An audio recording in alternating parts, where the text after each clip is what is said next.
C'est une ambiance chaude, comme on dit, au sens propre et au sens figuré. It's a warm atmosphere, literally and figuratively. I think that tomorrow the stadium will be full. I really hope so. We are expecting a good atmosphere, but the public does not do everything. We have prepared well for this game. In contrast to our game against Bordeaux, we are very well prepared for this game, as we have seen Olympiacos play a lot of times. The young man that has just scored 6 goals was already playing. He was just starting when we were playing against Bordeaux. He was a young player. He has progressed well, but he is only 25 years old. So there you go. We know this team quite well.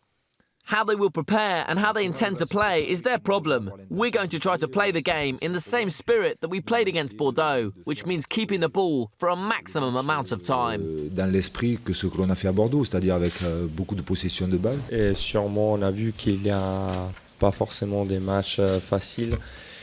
Parce que we have seen in the past that there are no easy games because when you play against teams that are used to playing in this competition, it's difficult. There are dangerous situations in every minute of the game. You have to be particularly careful. Il faut avoir une attention particulière.